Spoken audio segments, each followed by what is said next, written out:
Olá, jovens professores, a paz do Senhor. Vamos para o nosso vídeo sobre a lição 2, os altares no nosso coração. Nós falamos na aula passada sobre a origem da idolatria, né? Onde ela começa e o que realmente ela é. Hoje nós vamos fazer uma analogia.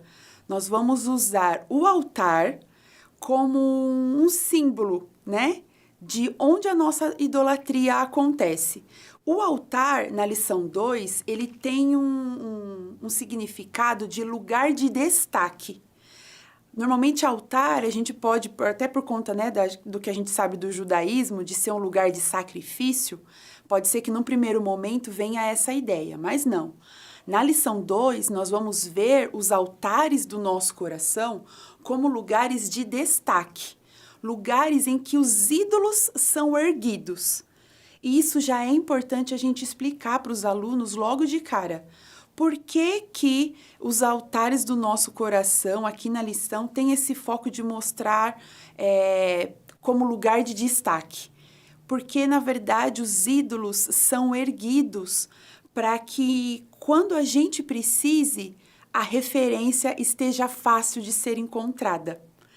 Os altares do nosso coração são lugares em que nós colocamos os ídolos, em que nós erguemos os ídolos, em que eles ganham destaque na nossa vida, para que no momento de decepção, tristeza, necessidade, carência, facilmente nós possamos olhar para eles e tê-los como referência de solução, alegria e satisfação. Então, na lição 2, a analogia se baseia nesse significado de altar. O altar é um lugar de destaque. Os altares no nosso coração são esses lugares em que nós erguemos, em que nós colocamos os ídolos como referência. E o que são esses lugares no nosso coração? Na verdade, esses locais são os nossos desejos. Então, aquilo que nós desejamos, aquilo que nós ansiamos com fervor, que são os altares do nosso coração. São lugares onde os ídolos se instalam. Então, toda vez que nós temos um desejo muito grande, uma ambição, um sonho, se nós não buscamos em Deus a satisfação e até mesmo a direção para saber se realmente aquele desejo é também o desejo de Deus, quando nós não fazemos isso, nós estamos, na verdade, abrindo esse espaço, dedicando esse espaço a ídolos. Então, todas as outras fontes, como dissemos na aula passada, que nos servem para satisfazer os desejos, passam a ocupar um lugar de destaque para suprir esse desejo. Então, a gente precisa identificar os desejos do nosso coração como locais sagrados. E aí a pergunta é: os nossos desejos estão sendo supridos por Deus ou estão sendo supridos por outras coisas, né? Por outras pessoas, por outros seres, por outras fontes? Então, o desejo do nosso coração é o altar, é o lugar de destaque. E tanto é um lugar de destaque que logo aí no tópico 2 a gente começa com uma frase do James Smith, que é uma frase que eu tirei deste livro aqui, que é uma das principais referências bibliográficas desse trimestre. É uma frase muito legal e acho super válido ler com a classe essa frase e, ao terminar de ler, perguntar para eles: o que vocês acham dessa frase? O que vocês entenderam dessa frase? Faz sentido para vocês? Porque a gente entende que muitas das perguntas de Jesus parecem tão óbvias. Como que Jesus pergunta para o cego se ele quer ver? Tão óbvio, né? E às vezes a gente passa por esses textos bíblicos e passa por essas perguntas de Jesus de forma tão banal e não para pensar no significado. Esse é o momento da aula em que a gente realmente precisa chamar a atenção dos alunos para pensar no porquê Jesus fazia perguntas que pareciam tão óbvias. E aí trazer para eles, mais uma vez, que o nosso Deus não é um Deus superficial, que Jesus de forma alguma tratava as coisas com obviedade, né? Tudo que o Senhor fazia, por mais que parecia estranho, tinha um propósito profundo, inclusive as perguntas que ele fez e por meio da sua palavra faz para nós até hoje. Então, quando o Senhor Jesus pergunta o que você quer, isso é muito profundo e a gente precisa deixar isso muito claro para os nossos alunos, inclusive fazê-los pensar nisso também. Talvez seja o momento de perguntar para eles o que eles acharam da pergunta, esperar as respostas, as ideias, aquilo que eles trazem. E em algum momento, aí no final do tópico 2, fazê-los pensar, e vocês? O que vocês querem? Né? Então, o que a gente quer? A gente precisa examinar as nossas próprias motivações. E aí a gente precisa pensar, quando eu quero sucesso profissional, o que eu realmente quero? Quando eu quero um romance, quando eu quero um casamento, quando eu quero um cônjuge, o que realmente eu quero? Quando eu quero um ministério na igreja, quando eu quero ter um cargo na igreja, o que eu realmente quero? Esse é o momento de lançar perguntas para os alunos e deixar alguns segundos, mesmo que naquele clima de suspense, não se incomodem com o silêncio em sala. Pelo contrário, tenho certeza que esses momentos de silêncio, após as perguntas, significa também momentos de reflexão para os alunos. E nós, professores, precisamos ter esses momentos durante a aula. Momentos em que a gente provoca-os a pensar, ainda que em silêncio. Ainda que não volte para nós nenhuma resposta transformadora, bombástica e ultra mega teológica. Mas pode ter certeza que mesmo no silêncio, nós estamos em silêncio. Mas o Espírito Santo está falando com cada um, está despertando a reflexão de cada um. E é por meio dessa reflexão que o Espírito Santo vai nos fazendo reconhecer as nossas motivações. Porque é para isso que a lição 2 foi escrita, foi pensada, para fazer esse autoexame. Então, pergunte para os alunos logo de início o que eles acharam da frase e, ao final do tópico, faça essas perguntas. O que você quer quando quer sucesso profissional? O que você quer quando quer um carro do ano? O que você quer quando quer uma viagem? Então, façam essas perguntas e espere a reflexão deles. Não se assustem com o silêncio dos alunos, ok? E aí, no tópico 3, é quando a gente vai para o texto bíblico da lição. E aí é importante, mais uma vez, discorrer, né? No caso aí é o capítulo 17 de Jeremias. É importante discorrer os versículos, ler junto com eles e a cada versículo comentar a reflexão que aquele versículo traz. Então, no capítulo 17... o texto bíblico aí discorre e comenta sobre um comparativo que o próprio Deus faz, né? O Senhor faz um comparativo aí entre os versículos 5 e o versículo 8. E é importante a gente ler esses versículos e fazer esse comparativo com eles também, trazendo para o nosso dia a dia. Então, os primeiros versículos aí vão falar sobre, no versículo 6, por exemplo, né? Que a pessoa não verá prosperidade, morará em lugares secos no deserto, numa terra salgada e inabitável. É claro que isso não é literal. Então, é isso que a gente precisa fazer os alunos pensar. Aqui não é o literal, o Senhor está fazendo também uma analogia. O Senhor está, por meio da profecia, fazendo aí um comparativo. Então, nós precisamos ler esses versículos com os alunos e ajudá-los a também fazer essa interpretação. Não é literal, é uma analogia. O que o Senhor está querendo dizer com isso? Né? O que é essa terra inabitável? O que são esses lugares secos? E aí, em contrapartida, o Senhor, aí, a partir do versículo 7, o Senhor já fala, em comparação, aquele que confia no Senhor, e aí mais uma vez o Senhor discorre no versículo 8, é como uma árvore plantada junto às águas, não receia quando vem o calor, suas folhas são sempre verdes.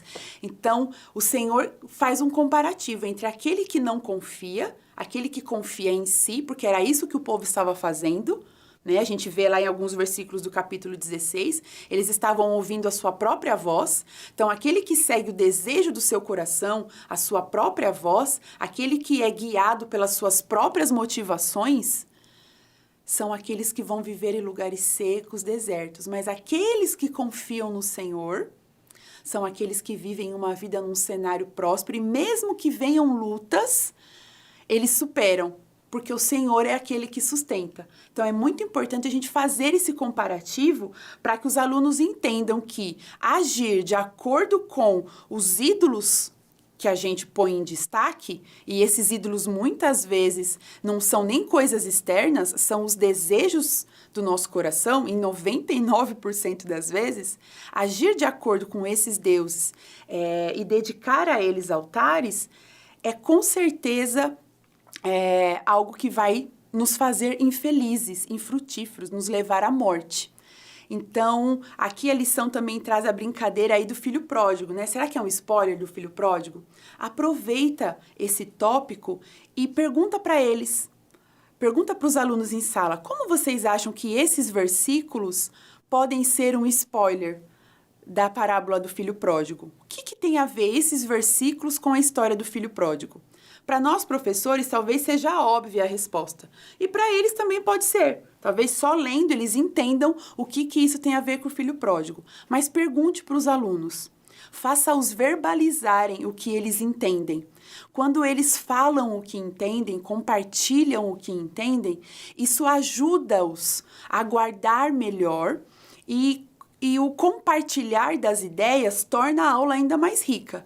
Então, mesmo que às vezes a resposta pareça óbvia, faça a pergunta, para que eles falem, para que eles verbalizem, para que eles elaborem a interpretação. Isso vai ajudá-los a entender e a guardar melhor o que eles estão lendo e refletindo durante a aula. Então, nesse tópico 3, fale desse comparativo e peça para que eles tragam essa similaridade com a parábola do filho pródigo, ok? E aí a gente parte para o último, que é um convite à confissão. Isso também está baseado no texto de Jeremias 17, mas não está no texto da revista. Então, acho importante, mais uma vez, voltar para a leitura da Bíblia. Então, no capítulo 17, versículo 14, Jeremias faz aí um pedido, né? Após uma confissão. Então, ele fala, cura-me, Senhor, e serei curado. Então, aqui é o momento da gente, mais uma vez, levar a sala à reflexão, né? A uns minutos, assim, de introspecção durante a aula, que é um convite à confissão. E como isso pode ser possível? A gente só pode confessar aquilo que a gente reconhece. Então, usem o texto de Jeremias, percebam aí que nos versículos do capítulo 17, no 12, no 13, Jeremias reconhece a glória do Senhor e, ao mesmo tempo, reconhece o pecado do povo. E aí, no 14, ele clama a Deus por cura e salvação. Então, nós precisamos apresentar isso para os nossos alunos. Nós estamos aqui fazendo um autoexame. Quais são os altares do nosso coração? Quais são esses desejos corrompidos? Quais são essas motivações pecaminosas que nos fazem recorrer a outros deuses, a ídolos? Quando a gente faz esse autoexame e reconhece, aí sim a gente pode confessar, porque a confissão requer reconhecer, requer reconhecimento. Então, nós precisamos reconhecer, ou seja, ter uma visão real de quem nós somos e também ter a percepção da nossa necessidade. Eu sei que sou pobre, cego, né? Sei que sou pecadora e a partir dessa visão real de quem eu sou, eu consigo ter a percepção da minha necessidade. Sabendo que eu sou pecadora, tenho desejos corrompidos, tenho motivações pecaminosas, poxa, eu preciso mudar, eu preciso ser transformado. E aí a gente não reconhece, não consegue pelas nossas próprias forças. Percebam que aqui Jeremias fala, Senhor, cura-me, então serei curado. Ou seja, se a gente ler o versículo de trás, né, para frente, a gente vai entender, eu só posso ser curado se o Senhor me curar. E é essa ideia que a gente tem que passar para os jovens. Com o nosso próprio esforço, nós não conseguimos, porque faz parte da nossa natureza, esse pecado de idolatria, como nós vimos na lição passada. Começou no Éden, então está na nossa natureza. Nós vamos conseguir ser curados, restaurados, transformados, se o Senhor nos transformar. E esse processo de transformação começa com o reconhecimento, o arrependimento e o arrependimento em confissão, quando nós confessamos ao Senhor. Então, incentive os seus alunos a esse exercício de reconhecer, se arrepender e confessar. Às vezes a gente acha que só reconhecer é suficiente. Não, a Bíblia diz que nós temos que confessar, nós temos que verbalizar em oração os nossos pecados, as nossas falhas, as nossas dificuldades. Isso é um exercício que a palavra nos propõe. Então, a gente precisa incentivar os nossos jovens. Não basta ficar numa ideia de culpa, de constrangimento, de remorso aqui na mente. O reconhecer as nossas necessidades tem que vir junto com uma confissão. E essa confissão acontece contando para Deus em oração. E aí, na lição, eu sugeri um hino, do coral UNASP. Sugiro, inclusive, que de repente na semana, entre a lição 1 e a lição 2, vocês procurem aí no Spotify, no YouTube, esse louvor e compartilhe com eles durante a semana, Eu sei que aí cada congregação, cada grupo de jovens tem o seu grupo no WhatsApp. Então, compartilhem com eles esse hino antes mesmo da aula. Quem sabe esse hino é um louvor lindo, a letra, a melodia, enfim, o arranjo é maravilhoso. Então, pode ser já uma oportunidade para eles começarem a refletir antes mesmo de chegar para a aula 2. Então, talvez seja aí um material complementar importante para eles, para quando chegarem em sala, eles já vêm com o coração, com a mente aquecido pelo assunto. Então, essa é uma dica para que vocês aí já preparem os alunos antes de chegarem no domingo de manhã. Compartilhem com eles e, para concluir, a gente deixou aí várias provocações, Tem várias perguntas na conclusão da revista.